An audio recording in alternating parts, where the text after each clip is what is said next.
ओम नमः शिवाय। शिव जी सदा सहाय। ओम नमः शिवाय। गुरु जी सदा सहाय। देवों का शिव देव के पास जाकर उनका स्तवन करना, शिव जी के त्रिपुर वध के लिए उद्यत न होने पर ब्रह्मा और विष्णु उन्हें इसका समझाना, विष्णु के बतलाए हुए शिव मंत्र का देवों द्वारा तथा विष्णु द्वारा जप, शिव जी की प्रसन्नता और उनके लिए विश्वकर्मा द्वारा सर्वदेवमय रथ का निर्माण। व्यास जी ने पूछा, सनत कुमार जी, जब भाइयों तथा पूर्ववासियों सहित उस दैत्य राज की बुद्धि विशेष रूप से मोहा छत्र हो गई, तब मोहाच्छन्न हो गई, तब उसके बाद कौन सी घटना घटी? विभो, वे सारा वृतांत वर्णन कीजिए। सनत कुमार जी ने कहा, महर्षि, जब तीनों पुरों की पूर्वोक्त दशा हो गई, दैत्यों ने शिव अर्चना का परित्याग कर दिया, संपूर्ण स्त्री धर्म नष्ट हो गया और चारों ओर दुराचार फैल गया। तब भगवान विष्णु और ब्रह्मा के साथ सब देवता कैलाश पर्वत पर गए और सुंदर शब्दों में शिव की स्तुति करने लगे। महेश्वर देव, आप परमोत्कृष्ट आत्मबल से संपन्न हैं। आप ही सृष्टि के कर्ता ब्रह्मा, पालक विष्णु और संहर्ता रुद्र हैं। पर ब्रह्म स्वरूप आपको नमस्कार है। यो महादेव जी का स्तवन करके देवों ने उन्हें साष्टांग प्रणाम किया।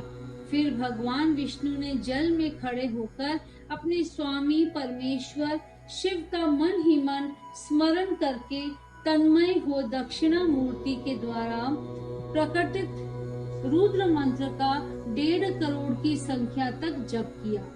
तब तक सभी देवता उन महेश्वर में मन लगाकर यूं उनकी स्तुति करते रहे। देवों ने कहा, प्रभु, आप समस्त प्राणियों के आत्म स्वरूप, कल्याणकर्ता और भक्तों की पीड़ा हरने वाले हैं। आपके गले में नीला चिन्ह है, जिससे आप नीलकंठ कहलाते हैं। आप चिद्ररूप एवं प्रचेता हैं। आप रुद्र को हमारा प्रणाम है। असुर निकंदन, आप ही हमारी सारी आपत्तियों के निवारण करने वाले हैं। अतः सदा में आप ही हमारी गति हैं और आप ही सर्वदा हम लोगों के वंदनीय हैं। आप सबके आदि हैं और आप ही अनादि भी हैं। आप ही आनंद स्वरूप, अव्यय, प्रभु, प्रकृति पुरुष के भी साक्षात सृष्टा और जगदीश्वर हैं। आप ही रजोगुण, सत्वगुण और तमोगुण के आश्रय से ब्रह्मा, विष्णु और रुद्र होकर जगत के कर्ता, भर्ता और संहारक बनते हैं। आप ही इस भव सागर से तारने वाले हैं। आप समस्त प्राणियों के स्वामी, अविनाशी, वरदाता, वांडमय स्वरूप, वेद प्रतिपाद्य और वाच्यता से रहित हैं। योगवेता योगी, आप ईशान से मुक्ति की याचना करते हैं। आप योगियों के हृदय कमल की कर्णिका पर विराजमान करते हैं। वेद और संत जन कहते हैं कि आप पर ब्रह्म स्वरूप, तत्व स्वरूप, तजो राशि और परात्पर हैं।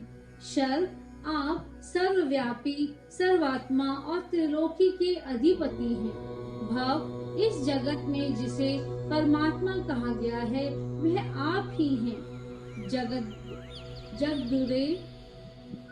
जगदुरो, इस जगत में जिसे देखने, सुनने, स्तवन करने तथा जानने योग्य बताया जाता है और जो अणु से भी सूक्ष्म तथा महान से भी महान है, वह आप ही हैं। आप चारों ओर हाथ, पैर, नेत्र, सिर, मुख, कान और नाक वाले हैं। अतः आपको चारों ओर से नमस्कार है। सर्वव्यापिन, आप सर्वज्ञ, सर्वेश्वर, अनावृत और विश्व रूप हैं। आप विरूपाक्ष को सब ओर से अभिवादन है। आप सर्वेश्वर, भवाध्यक्ष, सत्यमय, कल्याणकर्ता, अनुपमय और करोड़ों सूर्य के समान प्रभावशाली हैं।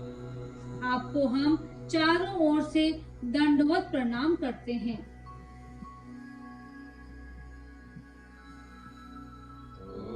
विश्वराध्य आदि अंत शून्य 26वीं तत्व नियाम कर रहित तथा समस्त प्राणियों को अपने अपने कार्यों में प्रवृत्त करने वाले आपको हमारा सब ओर से प्रणाम है। आप प्रकृति के भी प्रवर्तक, सबके प्रपितामह और समस्त शरीरों में व्यापक हैं। आप परमेश्वर को हमारा नमस्कार है। श्रुतियों तथा श्रुति तत्व के ज्ञाता विज्ञजन, आपको वरदायक, समस्त भूतों में निवास करने वाला स्वयंभू और श्रुति तत्व बतलाया है। नाथ, आपने जगत में अनेकों ऐसे कार्य किए हैं जो हमारी समझ से परे हैं। इसीलिए देवता, असुर, ब्राह्मण और अन्याय स्थावर जंगम भी आपकी ही स्तुति करते हैं। शंभो, त्रिपुरवासी दैत्यों ने हमें प्राय नष्ट कर डाला है, अतः आप शीघ्र ही उन असुरों का विनाश करके हमारी रक्षा कीजिए, क्योंकि देव वल्लभ हम देवों के एकमात्र आप ही गति हैं। परमेश्वर, इस समय वे आपकी माया से मोहित हो गए हैं, अतः प्रभु वे भगवान विष्णु द्वारा बताई हुई युक्तियों के चक्र में फंसकर सारा धर्म कर्म छोड़ बैठे हैं। भक्त वत्सल्य, हमारे सौभाग्यवश इस समय उन दैत्यों ने संपूर्ण धर्मों का परित्याग कर दिया है और नास्तिक शास्त्र का आश्रय ले रखा है। शरणदाता, आप सदा से देवताओं का कार्य करते आए हैं, इसीलिए आज भी हम लोग आपके शरणपन्न हुए हैं। अब आपकी जैसी इच्छा हो वैसा कीजिए। सनत कुमार जी कहते हैं, मुनिवर इस प्रकार महेश्वर का स्तवन करके देवगण दीन भाव से अंजलि बांधकर सामने खड़े हो गए। उस समय उनके मस्तक झुके हुए थे। इस प्रकार जब सुरेंद्र आदि देवों ने महेश्वर की स्तुति की और विष्णु ने ईशान संबंधी मंत्र का जाप किया, तब सर्वेश्वर भगवान शिव प्रसन्न हो गए और वृष पर सवार हो वहीं प्रकट हो गए। उस समय पार्वती पति शिव का मन प्रसन्न था। उन्होंने नंदीश्वर की पीठ से उतरकर विष्णु का आलिंगन किया और फिर वे नंदी पर हाथ टेककर खड़े हो गए और संपूर्ण देवताओं की ओर कृपा भरी दृष्टि से देखकर गंभीर वाणी में श्री हरि से बोले। शिव जी ने कहा, देव श्रेष्ठ, उन अधर्मनिष्ठ दैत्यों के तीनों पुरों को मैं नष्ट कर डालूंगा, इसमें संशय नहीं है। परंतु वे महादैत्य मेरे भक्त थे और उनका मन सुदृढ़ रूप से मुझ में लगा रहता था। अतः यद्यपि इस समय उन्होंने व्याजवश उत्तम धर्म का परित्याग कर दिया है, तथापि क्या वे मेरे ही द्वारा मारने योग्य हैं? इसीलिए जिन्होंने त्रिपुरवासी सारे दैत्य को धर्म भ्रष्ट करके मेरी भक्ति से विमुख कर दिया है, वे विष्णु अथवा अन्य कोई ही उन्हें क्यों नहीं मारते? मुनीश्वर, शंभु के ये वचन सुनकर उन समस्त देवताओं का तथा श्री हरि का भी मन उदास हो गया। जब सृष्टिकर्ता ब्रह्मा ने देखा कि देवताओं और विष्णु के मुख पर उदासी छा गई है, तब उन्होंने हाथ जोड़कर शंभु से कहना आरंभ किया। ब्रह्मा जी बोले, परमेश्वर, आप योग वेत्ताओं के में श्रेष्ठ पर ब्रह्म तथा सदा से देवों और ऋषियों की रक्षा में तत्पर हैं। अतः पाप आपका स्पर्श नहीं कर सकता, साथ ही आपके आदेश से ही तो उन्हें मुंह में डाला गया है। इसके प्रेरक तो आप ही हैं, इसके प्रेरक तो आप ही हैं। इस समय अवश्य ही उन्होंने अपने धर्म का परित्याग कर दिया है और वे आपकी भक्ति से विमुख हो गए हैं। तथापि आपके सिवा दूसरा कोई उनका वध नहीं कर सकता। देवों और ऋषियों के प्राण रक्षक महादेव साधुओं की रक्षा के लिए आपके द्वारा उन मलेच्छों का वध उचित है। आप तो राजा हैं, अतः राजा को धर्मानुसार पापियों का वध करने से पाप नहीं लगता। इसीलिए इस कांटे को उखाड़कर साधु ब्राह्मणों की रक्षा कीजिए। राजा यदि अपने राज्य तथा सर्वलोकाधिपत्य को स्थिर रखना चाहता हो तो उसे अपने राज्य में स्वयं अन्यत्र भी ऐसा ही व्यवहार करना चाहिए। इसीलिए आप देवगणों की रक्षा के लिए उद्यत हो जाइए, विलंब मत कीजिए। देव देवेश, बड़े बड़े मुनीश्वर, यज्ञ, संपूर्ण वेद शास्त्र में और विष्णु भी निश्चय ही आपकी प्रजा हैं। प्रभु, आप देवताओं के सार्वभौम सम्राट हैं। ये श्री हरि आदि देवगण तथा सारा जगत आपका ही कुटुंब है। अजन्मा देव श्री हरि आपके युवराज हैं और मैं ब्रह्मा आपका पुरोहित हूँ तथा आप ही आज्ञा का पालन करने वाले शक्र राज कार्य संभालने वाले मंत्री हैं। सर्वेश, अन्य देवता भी आपके शासन में नियंत्रण में रहकर सदा अपने अपने कार्य में तत्पर रहते हैं। यह बिल्कुल सत्य है। सनत कुमार जी कहते हैं, व्यास जी, ब्रह्मा जी की यह बात सुनकर सूरपालक परमेश्वर शिव का मन प्रसन्न हो गया। तब उन्होंने ब्रह्मा जी से कहा। शिव जी ने कहा, ब्रह्मणे, यदि आप मुझ देवताओं का सम्राट बतला रहे हैं तो मेरे पास उस पद के योग्य कोई ऐसी सामग्री है नहीं जिससे मैं उस पद को ग्रहण कर सकूं, क्योंकि ना तो मेरे पास कोई महान दिव्य रथ है, ना उसके उपयुक्त सारथी है और ना संग्राम में विजय दिलाने वाले वैसे धनुष बाण ही हैं जिन्हें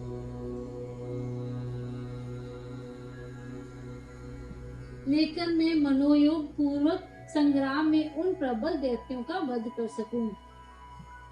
यूं कहकर वे चुप हो गए।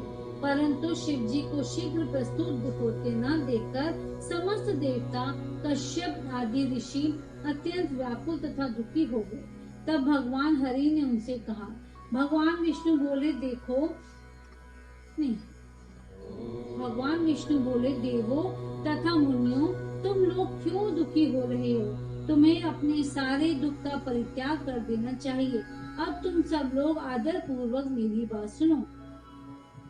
देवगण, तुम्ही लोग विचार करो कि महान पुरुषों की आराधना सुखदायक नहीं होती। मैंने ऐसा सुना है कि महादाराधन में पहले महान कष्ट झेलना पड़ता है और पीछे भक्त की दृढ़ता देखकर इष्ट देव अवश्य प्रसन्न होते हैं। परंतु शिव तो समस्त गणों के अध्यक्ष तथा परमेश्वर है, ये तो आशुतोष ही ठहरे। अतः पहले ओम का उच्चारण करके फिर नमः का प्रयोग करें, फिर शिवाय कहकर 2 बार शुभम का उच्चारण करें, उसके बाद 2 बार कुरु का प्रयोग करके फिर शिवाय नमः ओम जोड़ दें। ओम नमः शिवाय शंभु शुक्नि, ओम नमः शिवाय शुंभ शुंभ कुरु कुरु शिवाय नमः ओम। ये मंत्र बनता है। बुद्धि विशारदो, यदि तुम लोग शिव की प्रसन्नता के लिए इस मंत्र का पुनः 1 करोड़ जप करोगे तो शिव जी अवश्य तुम्हारा कार्य पूर्ण करेंगे।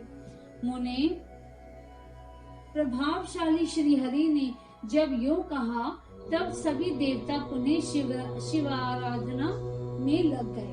तत्पश्चात श्री हरि भी देवों तथा मुनियों के कार्य की सिद्धि के हेतु शिव में मन लगाकर विशेष रूप से विधि पूर्वक जप में तत्पर हो गए। मुनि श्रेष्ठ, इधर देवगण धैर्य संपन्न हो बारंबार शिव शिव यूं उच्चारण करते हुए 1 करोड़ जप करके सामने खड़े हो गए। इसी समय स्वयं साक्षात शिव पूर्वोत्तर स्वरूप धारण करके प्रकट हो गए और यूं कहने लगे। श्री शिव बोले, हरे ब्रह्मणे, देवगण तथा उत्तम व्रत का पालन करने वाले मुनियों, मैं तुम लोगों के इस जप से प्रसन्न हो गया हूँ। अतः अब तुम लोग अपना मनोवांछित वर मांगो। देवताओं ने कहा, देवाधिदेव कल्याण करता जगदीश्वर, यदि आप हम पर प्रसन्न हैं तो देवों की आवश्यकता का विचार करके शीघ्र ही त्रिपुर का संहार कर दीजिए। परमेश्वर, आप दीन बंधु तथा कृपा की खान हैं। आपने ही सदा से हम देवताओं की बारंबार विपत्तियों से रक्षा की है, अतः इस समय भी आप हमारी रक्षा कीजिए। सनत कुमार जी कहते हैं, ब्राह्मणे, तब ब्रह्मा और विष्णु सहित देवों की वह बात सुनकर शिव जी मन ही मन प्रसन्न हुए और उन्हें इस प्रकार बोले।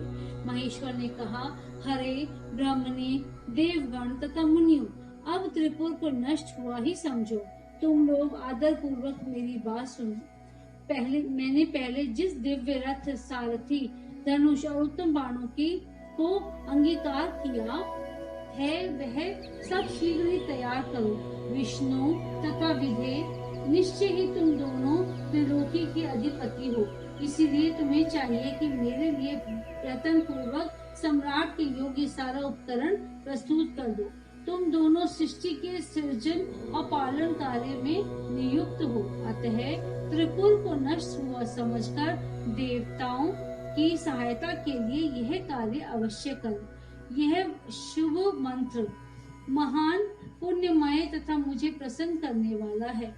यह भुक्ति मुक्ति का दाता, संपूर्ण कामनाओं का पूरक और शिव भक्तों के लिए आनंद प्रद है। यह स्वर्गकामी पुरुषों के लिए धन, यश और आयु की वृद्धि करने वाला है। यह निष्काम के लिए मोक्ष तथा साध्य करने वाले पुरुषों के लिए मुक्ति का साधक है। जो मनुष्य पवित्र होकर सदा इस मंत्र का कीर्तन करता है, सुनता है अथवा दूसरों को सुनाता है, उसकी सारी अभिलाषाएं पूर्ण हो जाती हैं।